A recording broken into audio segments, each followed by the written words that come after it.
मित्रों, एक लोक कल्याणकारी, विकासोन्मुख,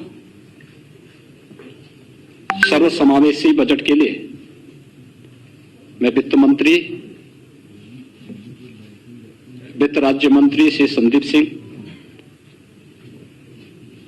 प्रदेश के अपर मुख्य सचिव वित्त और वित्त आयुक्त श्रीमती राधा एस चौहान तथा वित्त विभाग की उनकी पूरी टीम को हृदय से बधाई देता हूं। यह बजट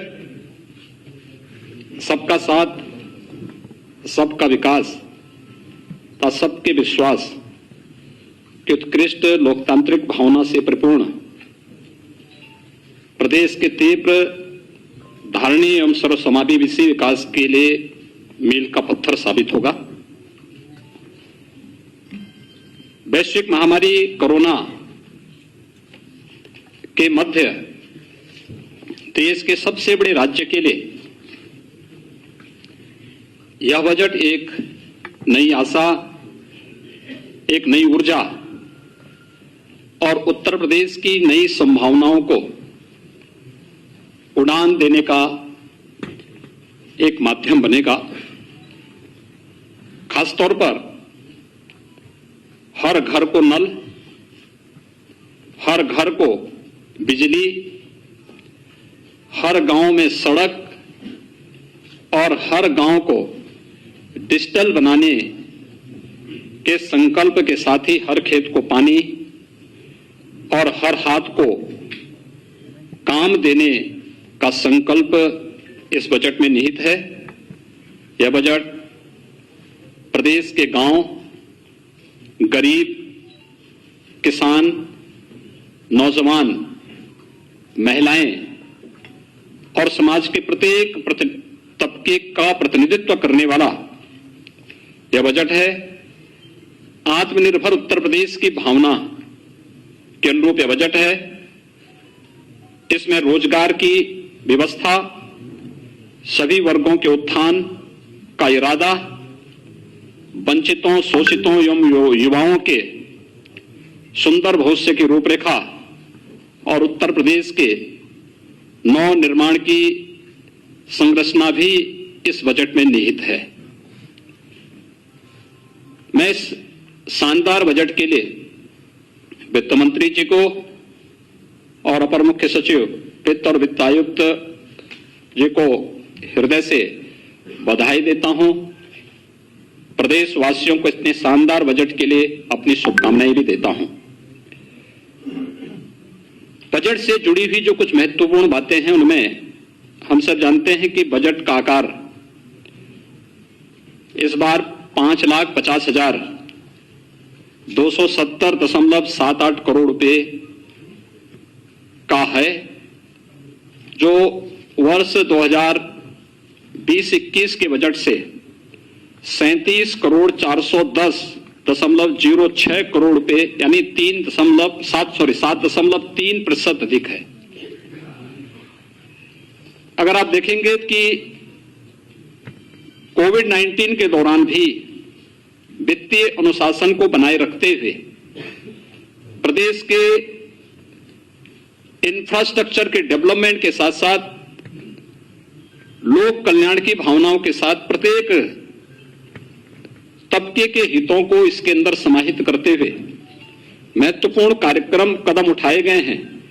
और उसके तहत हम सब जानते हैं कि विगत वर्ष कोविड-19 के दौरान जिस प्रकार की स्थितियां थी, उन स्थितियों में हम इस बारे में अच्छी तरह जानते हैं कि प्रदेश ही नहीं बल्कि पूरी दुनिया न केवल आम जनजीवन कोविड-19 के कारण प्रभावित हुआ था, बल्कि अर्थव्यवस्था को सबसे अधिक मार झेलनी पड़ी थी। उस दौरान भी जिस प्रकार का कार्य, उस दौरान भी प्रदेश ने जिस संकल्प शक्ति के साथ आगे बढ़कर के कार्य किया, आदरणीय प्रधानमंत्री जी के मार्गदर्शन में, हम जानते हैं कि हमारे राजस्व की प्राप्तियों में जो हमारे लक्ष्य थे, उस लक्ष्य के अनुरूप उन प्राप्तियों को प्राप्त करने में हमें कुछ कठिनाई हुई। उस सब के बावजूद एफआरबीएम की जो सीमा भारत सरकार ने और रिजर्व बैंक ने रखी है 4.5% का, हम उसको 4.17% तक ही हम लोगों ने सीमित करके रखा और उसके अंदर ही अपने इस बजट को प्रदेश के लिए सर्वांगीण विकास को ध्यान में रख करके हम लोगों ने आज का ये बजट प्रस्तुत किया है। बजट में मुख्य रूप से जिन चीजों की तरफ आप देखेंगे कि बजट की अपनी एक थीम होती है।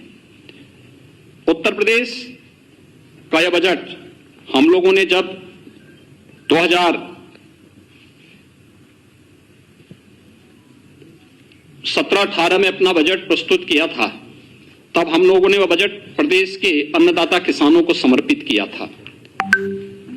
2019-20 का 18-19 का हमारा बजट प्रदेश के औद्योगिक विकास को समर्पित था। 19-20 का हमारा बजट मातृशक्ति को समर्पित था और 20-21 का हमारा बजट प्रदेश के युवाओं के लिए और प्रदेश के इंफ्रास्ट्रक्चर डेवलपमेंट को समर्पित था।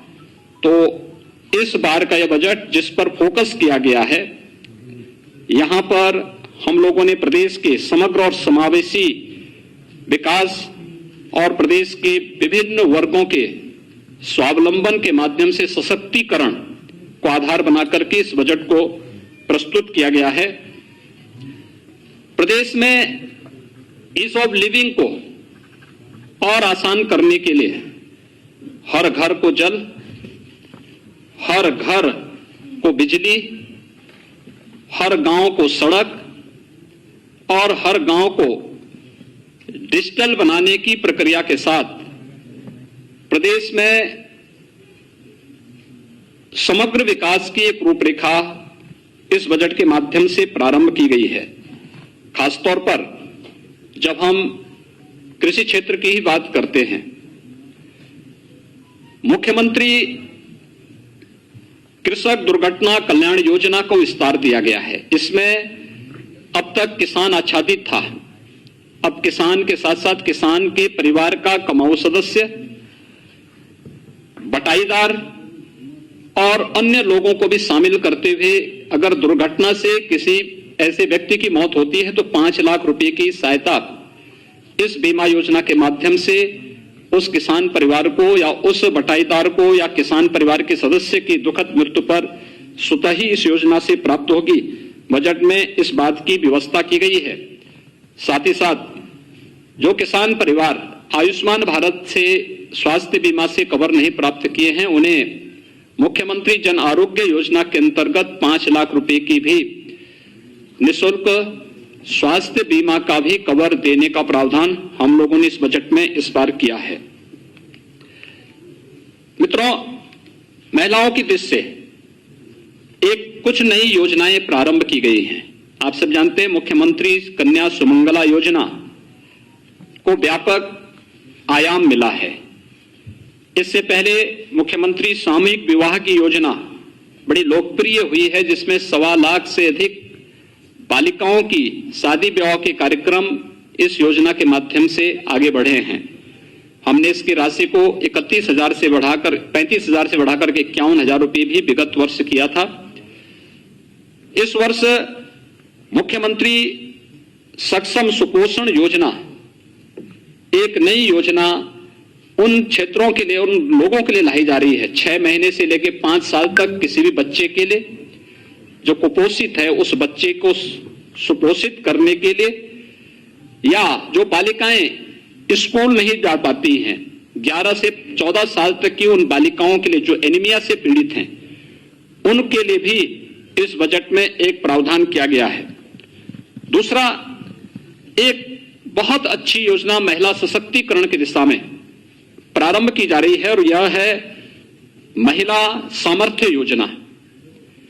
यह महिला सामर्थ्य योजना हम लोगों ने वर्ष 2019 में झांसी बुंदेलखंड में बलेनी मिल्क प्रोड्यूसर का वहां पे प्रारंभ किया था भारत सरकार के सहयोग से। आप आश्चर्य करेंगे, एक वर्ष में इस योजना के साथ जुड़ी हुई महिलाओं ने 46 करोड़ रुपए का इनका टर्नओवर था और 2 करोड़ का नेट प्रॉफिट इस महिला स्वयंसेवी समूह को वहां पे प्राप्त हुआ था। ऐसे नए स्वयंसेवी समूह और इनके माध्यम से दुग्ध क्षेत्र में एक नई क्रांति लाने के लिए प्रदेश ने महिला सामर्थ्य योजना प्रदेश के अंदर प्रस्तावित की है और इस योजना के अंतर्गत हम लोग यहां पर प्रदेश के अंदर इसके लिए भी 200 करोड़ रुपए की व्यवस्था प्रारंभ की गई है। इसके अलावा प्रदेश के अंदर हम लोगों ने अन्य तमाम योजनाओं के साथ ही युवाओं के लिए, आप सब जानते हैं कि अभी हाल ही में हम लोगों ने प्रदेश के अंदर तमाम एक नई योजना युवाओं के लिए समर्पित की है और वह योजना है मुख्यमंत्री अभ्युदय योजना है।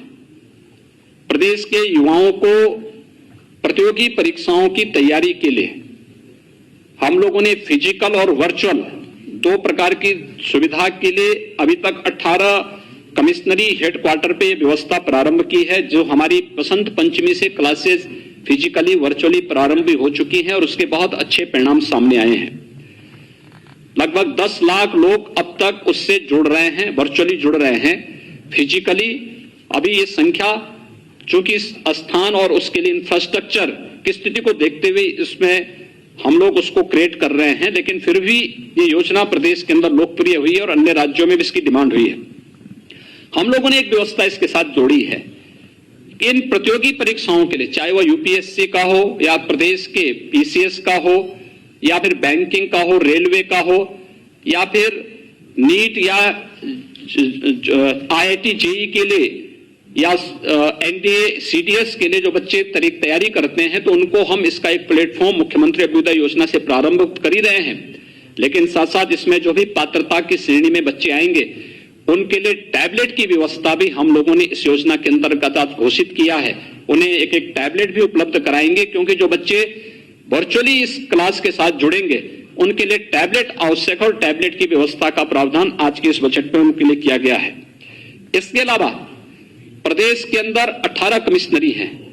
हमारे पास लखनऊ में देश का पहला सैनिक स्कूल है, 3 अन्य सैनिक स्कूल प्रस्तावित निर्माणाधीन है, एक गोरखपुर में प्रस्तावित है। लेकिन इस सब के बावजूद हमारे कुछ कमिश्नरी ऐसे हैं, 18 कमिश्नरी है और 18 कमिश्नरी में से जो कमिश्नरी शेष बची हैं जिनमें कोई सैनिक स्कूल नहीं, उसमें एक एक सैनिक स्कूल को भी हम लोगों ने आज प्रस्तावित किया है कि एक एक सैनिक स्कूल उस कमिश्नरी के अंदर किसी एक जनपद में स्थापित करने की कार्य योजना हम इसके साथ बनाएंगे। संस्कृत पढ़ने वाले बच्चों के लिए, उनके लिए सबसे बड़ी समस्या होती है कि उनकी लॉजिंग और फूडिंग की व्यवस्था नहीं हो पाती है, जिससे विद्यालयों में भी उपस्थिति नहीं रहती है और साथ साथ स्वाभाविक रूप से बच्चे नहीं आ पाते हैं तो विद्यालयों में भी उपस्थिति कम रहती है और उन बच्चों के सामने भी। अब हम लोगों ने एक व्यवस्था प्रारंभ की है। बजट में एक प्रावधान कर दिया गया कि जिन आश्रमों में सुविधा होगी तो गुरुकुल पद्धति से अगर वे लॉजिंग की व्यवस्था करेंगे तो उनकी लॉजिंग और फूडिंग के लिए सरकार इसके लिए व्यवस्था करेगी और इसमें हम गुरुकुल पद्धति को पुनर्जीवित करने के लिए संस्कृत पाठ्यक्रम को और मजबूती से आगे बढ़ाने के उन बच्चों की लॉजिंग और फूडिंग की सुविधा के लिए सरकार इसमें सहयोग करेगी और ये कार्यक्रम आगे बढ़ेंगे। प्रदेश के अंदर खेलकूद और खेल विकास और खेलकूद के लिए भी प्रोत्साहन के लिए प्रदेश सरकार ने व्यवस्था की है। हम लोगों ने प्रदेश के अंदर पहले से हमारी योजना चली, हर गांव में खेल का मैदान होना चाहिए। खेल के मैदान के साथ साथ ओपन जिम की स्थापना भी वहां पर हो, जिससे बच्चों के अंदर अपने स्वास्थ्य के प्रति एक नई जागरूकता पैदा हो सके। यह कार्य हम प्रारंभ कर रहे हैं। पीआरडी के भी सशक्तिकरण करने की दिशा में भी एक कार्यक्रम बनाए जा रहे हैं और प्रदेश के अंदर एक व्यवस्था कि जिस कमिश्नरी में कोई राज्य विश्वविद्यालय हमारा अभी नहीं है, 3 राज्य विश्वविद्यालय हमारे वर्तमान में प्रस्तावित हैं, एक सहारनपुर में, दूसरा अलीगढ़ में, तीसरा आजमगढ़ में। इसके अलावा जिस कमिश्नरी में कोई राज्य विश्वविद्यालय नहीं होगा वहां पर हम एक नए राज्य विश्वविद्यालय की स्थापना वहां पर हम लोग करेंगे। इस दिशा से एक बड़ा कार्यक्रम, इस बड़ी घोषणा भी इस बजट में की गई है। इसके साथ ही प्रदेश के अंदर हमारे 69 जनपद ऐसे हैं जिन 69 जनपदों में कोई ना कोई हमारा मेडिकल कॉलेज है, गवर्नमेंट का हो या प्राइवेट क्षेत्र का मेडिकल कॉलेज वहां पर है और बेहतरीन स्वास्थ्य की सुविधा वहां पर उपलब्ध होती है। जिन क्षेत्रों में कोई मेडिकल संस्थान या मेडिकल कॉलेज नहीं, जिन जनपदों में ऐसे 16 जनपद हैं, उन 16 जनपदों में भी पीपीपी मोड में हम लोग नए मेडिकल कॉलेज स्थापना के लिए सहयोग करेंगे। इसकी पॉलिसी हमारी तैयार हो चुकी है और बजट में इसकी घोषणा कर दी गई है। ये प्रदेश के अंदर हेल्थ इंफ्रास्ट्रक्चर की स्ट्रेंथनिंग के लिए एक बहुत बड़ी घोषणा है और ये प्रदेश की स्वास्थ्य सुविधाओं को और बेहतर बनाने में इससे काफी मदद मिलेगी। प्रदेश के अंदर हम लोगों ने कोरोना कालखंड में इस बात को देखा होगा कि प्रदेश के अंदर संगठित और असंगठित क्षेत्र के श्रमिकों के सामने किस प्रकार की समस्याएं खड़ी होती हैं। कोरोना जैसी महामारी के दौरान सारी व्यवस्था अस्त व्यस्त सी हो गई और बड़े पैमाने पर लोगों ने पलायन का रास्ता अपनाना प्रारंभ किया था। उस समय हम लोगों ने फ्री में राशन, भरण पोषण भत्ता और उनके आवागमन की व्यवस्था को सुनिश्चित करने का कार्य किया था। इस बार हम लोगों ने व्यवस्था की है कि संगठित और असंगठित क्षेत्र के मजदूरों को लो हम श्रम विभाग की योजनाओं से उन्हें आच्छादित करते हैं, जिनके लिए हम लोगों ने विगत वर्ष 18 अटल आवासीय विद्यालय उनके बच्चों के लिए प्रारंभ करने की कार्रवाई प्रारंभ की है। वर्तमान में उनकी पे कार्रवाई तेजी से चल रही है, जिसमें हम उन सभी बच्चों को जिनके रजिस्टर्ड श्रमिक हैं उनके बच्चों को ला करके 6 से 12वीं तक की और आवश्यकता पड़ेगी उससे आगे की भी व्यवस्था हम करेंगे। ढेर सारी योजनाएं उनके लिए हम पहले से चला रहे हैं। श्रम विभाग के द्वारा ही उन्हें हम न केवल उन लोगों को वहां पे हम लोगों ने पहले से ही स्वास्थ्य बीमा की बल्कि सामाजिक सुरक्षा की गारंटी भी वहां पर उपलब्ध कराई है। पहली बार असंगठित क्षेत्र के उन मजदूरों के लिए जिनकी संख्या अगर अकेले प्रदेश के अंदर ही हम देखेंगे लगभग 1 करोड़ से अधिक है। 40 लाख प्रवासी कामगार और श्रमिक तो केवल प्रदेश में ही आए थे कोरोना कालखंड में। इसके अलावा एग्रीकल्चर के क्षेत्र में काम करने वाले, ठेला, खोमचा, रेहड़ी लगाने वाले, पल्लेदार, कुली, ये जितने भी हैं ये असंगठित क्षेत्र के वे लोग हैं जिनका कोई पुरसा हाल नहीं। प्रदेश सरकार ने एक व्यवस्था की है कि असंगठित क्षेत्र के हर व्यक्ति को हम लोग उनका रजिस्ट्रेशन की कार्रवाई करने जा रहे हैं और उन सभी को 2 लाख रुपए की सामाजिक सुरक्षा की गारंटी प्रदेश सरकार उन्हें उपलब्ध कराएगी।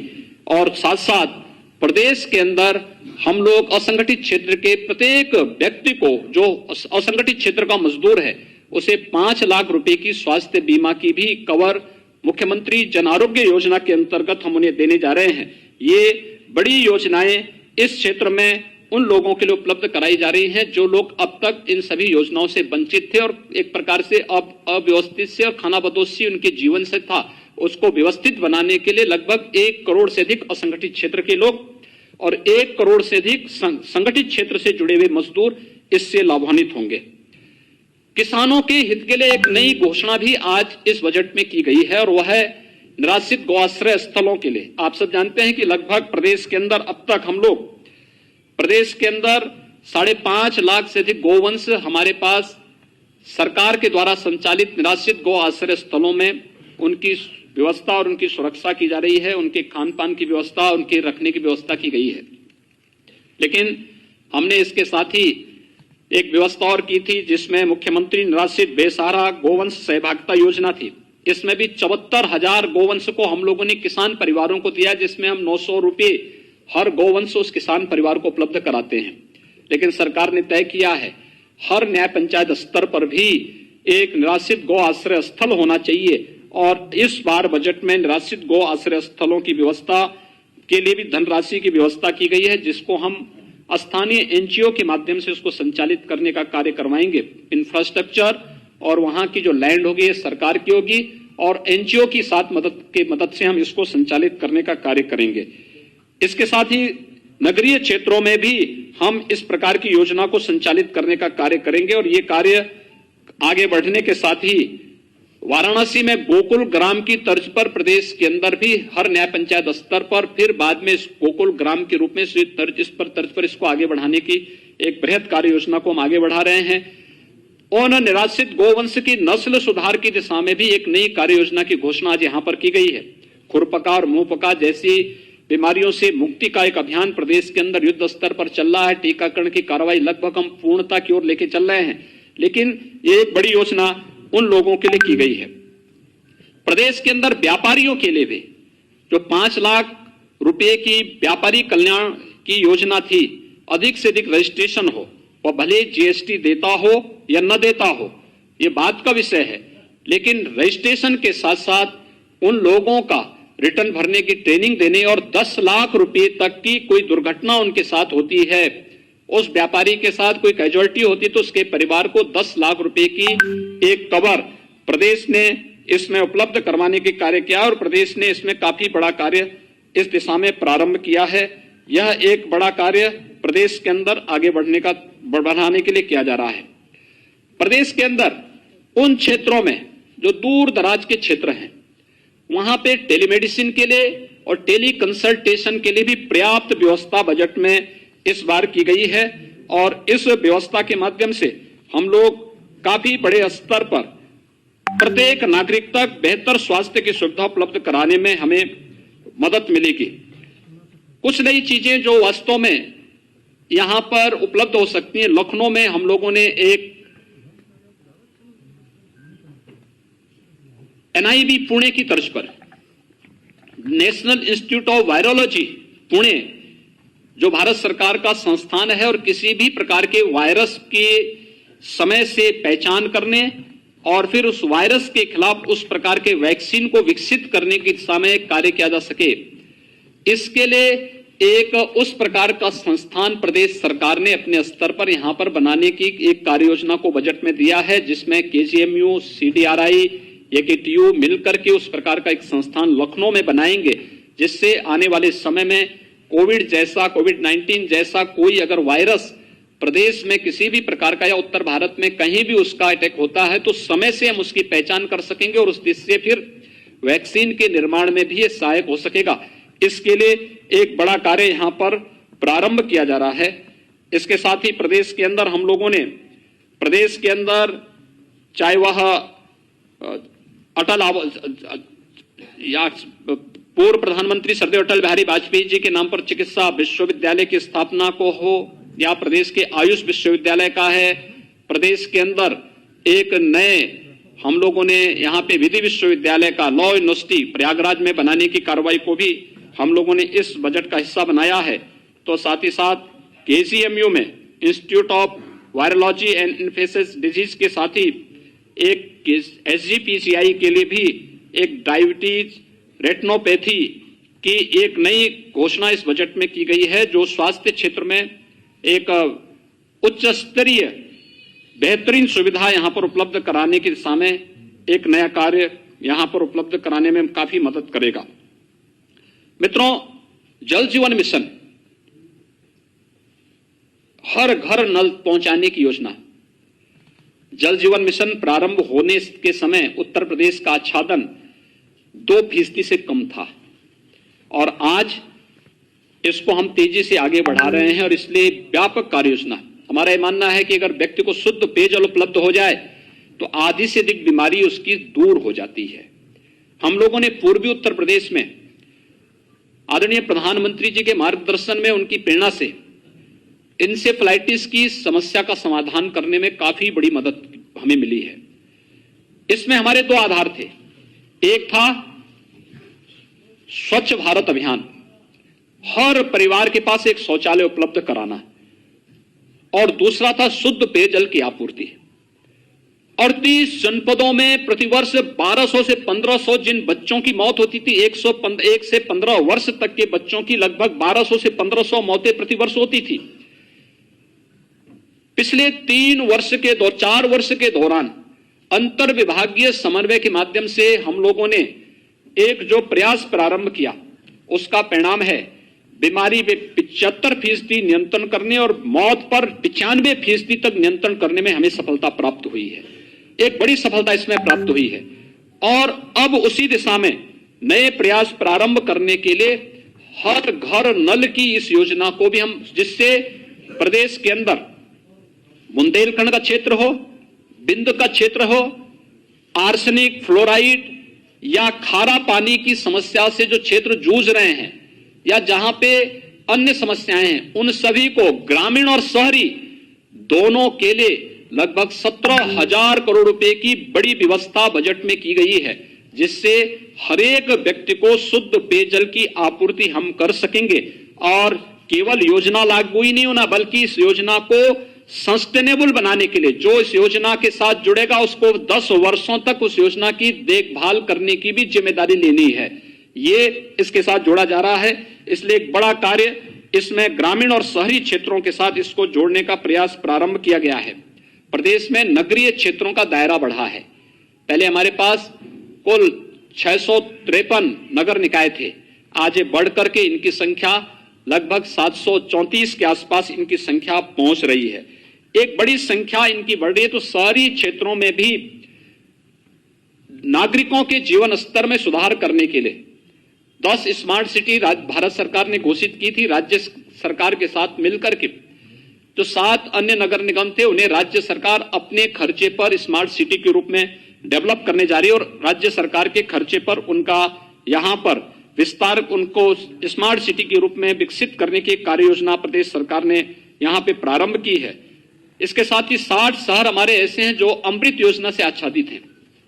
वहां पे पेयजल के साथ साथ सेवर आदि की व्यवस्था के आगे बढ़ाने के साथ ही ग्रामीण और शहरी क्षेत्रों में आवास की सुविधा उपलब्ध कराने और शेष अन्य लोगों के लिए एफोर्डेबल हाउसिंग की स्कीम, जिनके पास अपने स्वयं की लैंड नहीं लेकिन वे शासन की आवासीय सुविधा से लाभान्वित हो सकेंगे, एफोर्डेबल हाउसिंग की स्कीम के साथ हम लोगों ने इस कार्यक्रम को आगे बढ़ाने का कार्य किया है।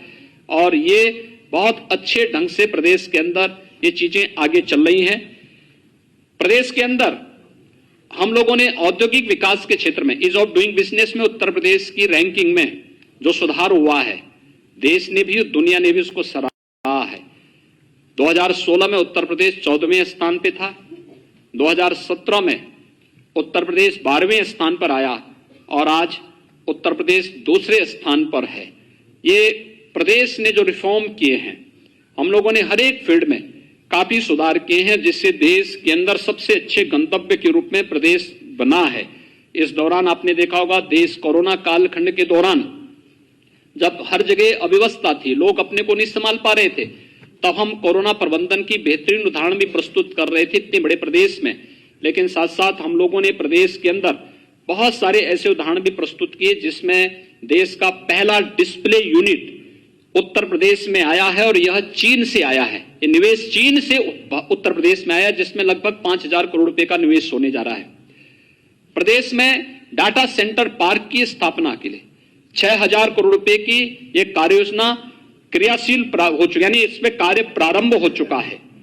प्रदेश के अंदर ऐसे ही अभी आइका का एक 5500 करोड़ रुपए के नए निवेश को लेकर के भी जो जिनका सर्विस सेक्टर में बहुत बड़ा रोल है, उन पर उनके द्वारा यहां पर एक नए निवेश को यहां पे प्रारंभ किया गया है। ये इसलिए संभव हो पाया है क्योंकि हम लोगों ने इस फील्ड में जो कार्य किए हैं उसके माध्यम से इसमें काफी इससे संभावनाएं इससे आगे बढ़ी हैं। प्रदेश के अंदर हम लोगों ने निवेश की संभावनाओं को आगे बढ़ाने के लिए सुरक्षा का एक माहौल दिया है। अपराध की प्रकृति समय के अनुरूप बदली है और प्रदेश सरकार ने इस चीज को सुनिश्चित किया है, बजट में हमने इसका प्रावधान किया है कि प्रदेश का पहला फॉरेंसिक एक इंस्टीट्यूट यहां पे हम लोग लखनऊ में स्थापित करने जा रहे हैं। इसके साथ ही यहां पे एक सेंटर ऑफ एक्सीलेंस भारत सरकार की मदद से हम लोग यहां पर लखनऊ में ही स्थापित करने जा रहे हैं। प्रदेश के सभी रेंज स्तर पर 18 रेंज है पुलिस के, 18 रेंज स्तर पर 18 फॉरेंसिक लैब जो लेवल 2 और लेवल 3 की हैं, इन्हें वहां पर स्थापित करने के लिए भी हम लोगों ने बजट का प्रावधान किया। तेजी से इस पे कार्य चल रहा है। प्रदेश में 2016-17 तक केवल एक साइबर थाना था। आज हम लोग हर जनपद में साइबर थाना स्थापित करने की कार्रवाई को युद्ध स्तर पर आगे बढ़ा चुके हैं। ये प्रदेश को नए यानी समय के अनुरूप हम लोग प्रदेश के अंदर अपराध और अपराधियों पर अंकुश कसने के लिए उस प्रकार की प्रभावी कार्रवाई कर सकेंगे। ये हम लोगों ने यहां व्यवस्था की है।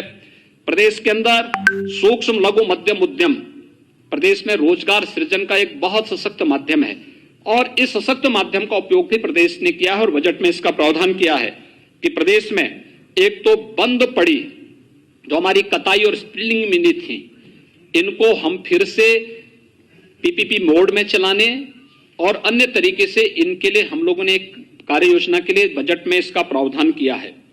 प्रदेश साथ ही साथ प्रदेश के अंदर हम लोगों ने ओडीओपी की योजना को, जो देश के अंदर एक लोकप्रिय योजना बनी है, इस योजना को प्रोत्साहित करने के लिए भी हम लोगों ने बजट में इसका प्रावधान किया है। और साथ साथ प्रदेश के अंदर एमएसएमई सेक्टर में उद्योग लगाने के लिए 1000 दिनों तक आपको किसी भी प्रकार की कोई भी लाइसेंस की आवश्यकता नहीं पड़ेगी। आप जाइए, अपना यूनिट लगाइए और 1000 दिन के अंदर बाकी औपचारिकताओं को आप पूर्ण करिए। ऐसा नहीं कि लाइसेंस के अभाव में या एनओसी के अभाव में आप अपना कार्य नहीं कर पा रहे हैं। एमएसएमई को इससे हमने मुक्त करते हुए और उसमें अन्य जो रिफॉर्म करने थे, ये भी रिफॉर्म करने वाला उत्तर प्रदेश पहला राज्य है और उस दिशा में तेजी से विकास करने के साथ ही प्रदेश में जो भी इस क्षेत्र में युवा कार्य करना चाहते हैं, ऐसे युवाओं के लिए मुख्यमंत्री युवा रोजगार योजना के अंतर्गत भी धन की व्यवस्था हम लोगों ने बजट में प्रावधानित की है। प्रदेश के अंदर इंफ्रास्ट्रक्चर डेवलपमेंट के लिए आप सब जानते हैं पूर्वांचल एक्सप्रेसवे, हमारा इस पर विकास, ये कार्य लगभग 80% पूर्ण होने जा रहा है। इसी प्रकार से बुंदेलखंड एक्सप्रेसवे, इस पर लगभग 50% का कार्य हमारा पूर्ण हो चुका है। गोरखपुर लिंक एक्सप्रेसवे, लगभग 25% से अधिक कार्य हमारा यहां पर तेजी के साथ आगे बढ़ चुका है। बलिया लिंक एक्सप्रेसवे, इसकी कार्य योजना को सरकार ने अपनी सैद्धांतिक मंजूरी दे दी है और अब हम एक नए एक्सप्रेसवे के साथ आगे बढ़ रहे हैं। यह है गंगा एक्सप्रेसवे, मेरठ से प्रयागराज तक। एक बड़े एक्सप्रेसवे के लिए जमीन अधिग्रहण की कार्रवाई के लिए धनराशि की व्यवस्था इस बजट में की जा रही है। इसके साथ ही प्रदेश के अंदर जो अवशेष हमारी इंटर स्टेट या इंटरनेशनल कनेक्टिविटी है, उसको 4 लेन से जोड़ने के लिए भी, हमारे प्रदेश के अंदर जिला मुख्यालयों को 4 लेन से जोड़ने के लिए भी, ग्रामीण क्षेत्र में जिन क्षेत्रों में आज तक कनेक्टिविटी नहीं हो पाई है, उस हर गांव को भी सड़क की कनेक्टिविटी से प्रधानमंत्री सड़क योजना के माध्यम से या फिर प्रदेश सरकार की ही किसी योजना के माध्यम से जोड़ने के लिए भी हम लोगों ने बजट में इसका प्रावधान किया है और हर गांव डिजिटल होगा। आपने देखा होगा हर गांव में ग्राम सचिवालय के निर्माण की कार्रवाई युद्ध स्तर पर प्रदेश के अंदर वर्तमान में चल रही है। कोरोना कालखंड में ही हमने इसे आगे बढ़ाया था। हर एक गांव में कॉमन सर्विस सेंटर बना करके, और कॉमन सर्विस सेंटर में ही अब गांव में ही आय प्रमाण पत्र, मूल निवास प्रमाण पत्र, जाति प्रमाण पत्र, ये गांव में ही डिजिटली प्राप्त होगा। इसके साथ ही हर गांव में एक बैंकिंग कॉरेस्पॉन्डेंट सखी, गांव की हर एक महिला को गांव में ही रोजगार मिलेगा और अब बैंकिंग कॉरेस्पॉन्डेंट सखी के रूप में ही गांव में अपनी सेवा दे पाएगी। लोगों को बैंकों तक जाने और बैंकों के सामान्य कामकाज को और समय को बचत करने में एक बहुत निर्णायक भूमिका, क्रांतिकारी निर्णय इस क्षेत्र में एक तो लिया गया है।